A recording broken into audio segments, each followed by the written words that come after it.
Up, Buddy Nerdigans. This is the one and only Packer Girl 89 of Nerdigans, and today's Manga Nerdigan live reaction video is going to be for Shounen no Abyss, aka Boys Abyss Chapter 94.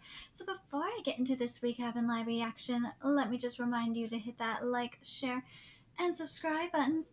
And because of course this channel, let alone this video, are not sponsored. And I'm just a one woman and somewhere around here, one kitty operation struggling to keep a roof over our heads and really praying to the anime and manga gods that we're not going to be homeless and living on the streets.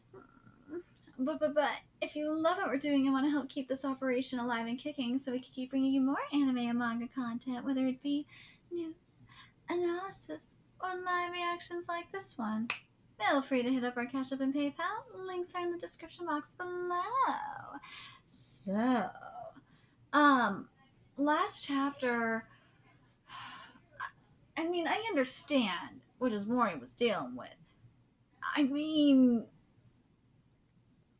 jelly, man. Like, what was he supposed to do? But at the same time, it's like, bro, you should have like put your ego aside and be like, okay, my woman needs me. Gang violence aside, I need to fucking stand up to this asshole and get stronger and protect my woman. Do whatever the fuck I need to do to protect my woman. That's what you should have done. And then on Yuko's end, be like, Yuko should have, if you really cared about your mans, one, you shouldn't have said anything about that shit. Nah, you should be like, I don't give a fuck about him. I don't give a shit about him. I'm here for you. Fuck him. Nah, I ain't anybody's bitch. Nah. That's what she should have done, but she is weak as fuck. She did this to herself, as Mori did that to himself. They're both to blame. Anyways, let's get to this chapter, see what's in store for us this week. Oh, poor Mori. I felt it would be too late if I didn't apologize to Yuko that very day, which is very true.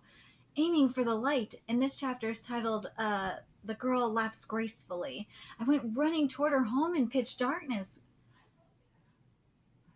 No one's answering.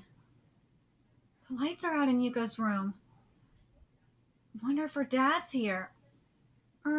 Excuse me, sir? What? Yuko, is she home? No. What? Then where could she be? The store, of course, dumbass. Who are you anyway, punk? Store, that's gotta be the bar her mother runs, I guess.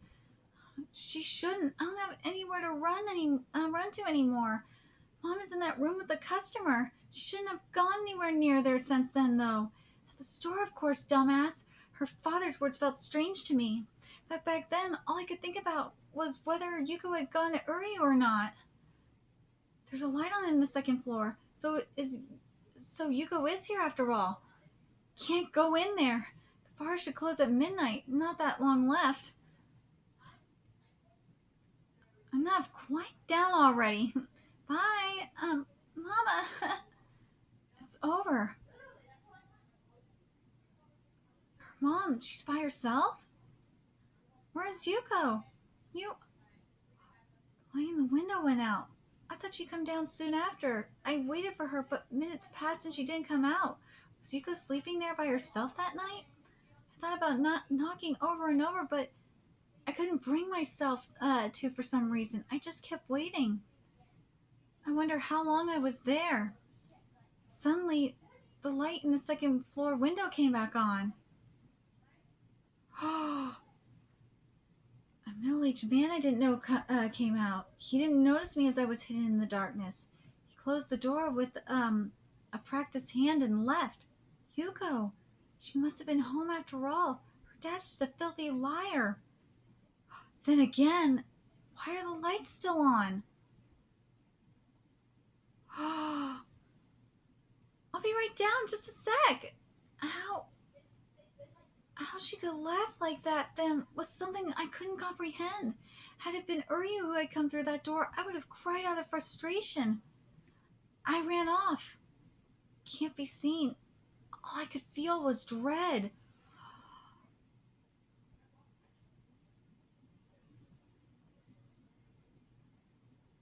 Oh, no.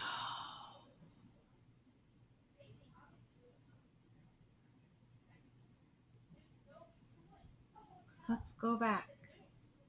Let's go back to what her mama was doing.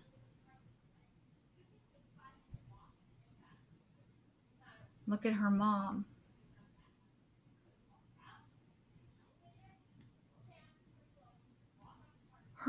Did her mom prostitute her own daughter? That's fucked up.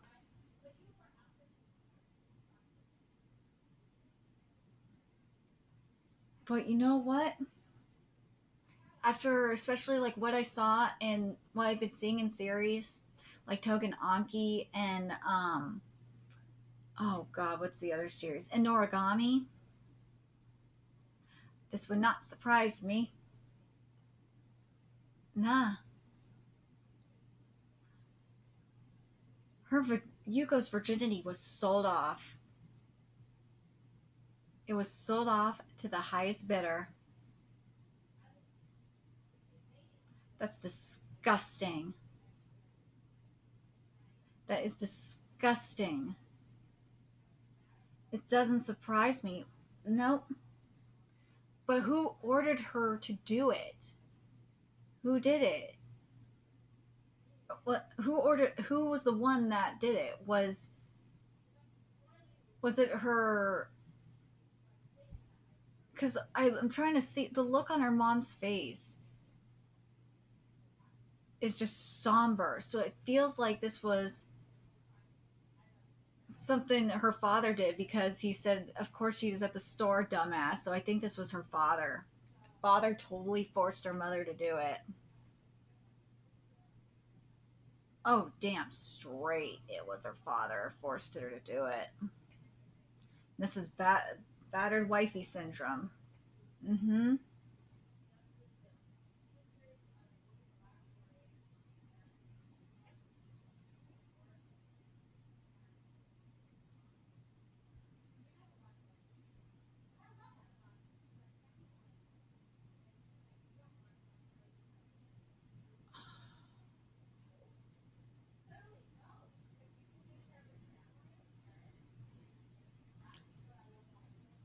Oh, let's look at that. Her innocent her look at her eyes.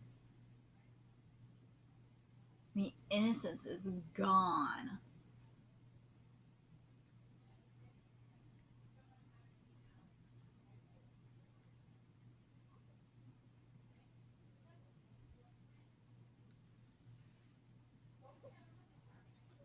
Could you blame? I don't know.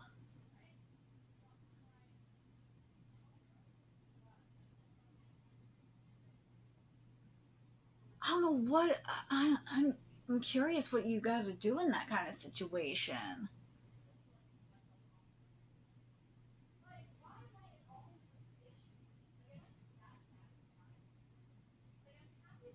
If you would have like taken her and just like waited for her, take her and just ran off, but to where? And you have to wonder if Asmori would have not been a complete asshole and said that shit out of jealousy. If if she would have stayed. But then where was Uryu? Wait a minute. Where were you, Uryu? Weren't you supposed to protect her? Now we have to wonder, was Uryu not there at all and she was just testing him? Uryu didn't order her to do shit and she was just testing him. I would not be surprised. Because we women do this all the fucking time. We play games and test you mans to see if you are you pass the test or whatnot. To see if you will be there no matter what. I know it is fucking weird, but we do it. It's insecure. It comes from our insecurities.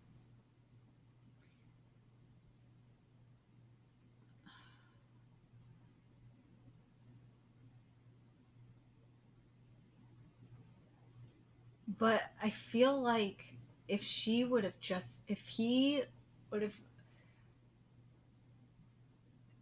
he would have just not been an asshole and not let her run off. You know what? I'm gonna say this: even if he would have let her run off, I think there still would have been an attempt to sell off her virginity.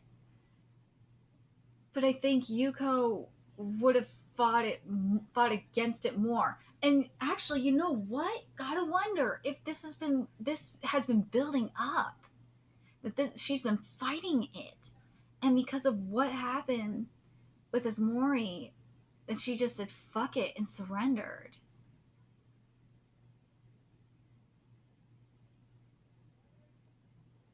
It's so sad. Horrible parents. Horrible parents. And we, as I said, we saw this in origami. Well, we saw this in origami in terms of like both in origami and Togen Anki in terms of like alcoholism. I say with origami because the mother was complicit in this, and complicit in the abuse of the kids. Even when Yukin's older sister was able to get her away, she tried to get Yukin out of there, but it wasn't working. She didn't get him out in time. Then there's and that did not end very well.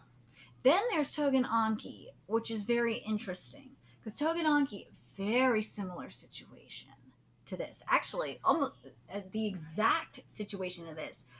Horrible father. Total drunkard, abusing the shit out of his two girls, and the eldest was working so hard to protect the younger sister, and Papa was going to cross the line, saying he's going to sell off youngest sister's virginity, and that's where the line was crossed, and both girls fought back, with the elder one dying, but because these are blood onis, by the way, kind of like Tokyo Ghoul in a way, but it's very interesting. That's what this is making me think of, is those two series in particular, and how there were two different outcomes. But I think in this case, because Yuko, she felt like she was alone, or before Mori was a dick, she didn't feel alone. And after the whole thing fallout with Mori, she felt alone. She had no other way out. She couldn't do anything. It's just very sad, very heartbreaking. But again, where were you, Uryu? You were protecting her all this time. Where were you? You failed to protect her too, unless she said fuck you. Or if you really cared, Uryu, even if she did say fuck you, you should have been there anyway. But just saying. Let me know your thoughts in the comment section below, what you guys think of this situation. And would you have run off like Mori did, or would you have stayed? It's hard in this situation. But also, I'm still holding out for Yuko to come over and see Mori before he dies. I really want to see it. If they're not united, like when I want them to die together. I do. I want that lover's death. I want the lover's death so bad. I want them to die together. I really do. I do. If they don't die like in the same room, I want them to die like around the same time and see their souls like united. I'd love to see it, but I'm very curious what you guys think. Let me know your thoughts in the comment section below, and remember to like, comment, share, and subscribe to Nerdigans Inc. Love what I'm doing and want to help keep this channel alive and kicking so I can keep bringing you more Shounen no Abyss content. Few ways you can do that: donate to my Cash App, PayPal, Patreon, purchase something off my Amazon wishlist. All that's in the description box below. Also, make sure you follow me on Twitter, Twitch, Discord, friend me on PlayStation Network. That's in the description box below as well. Till next time, Nerdigans, I will be seeing you later. Bye.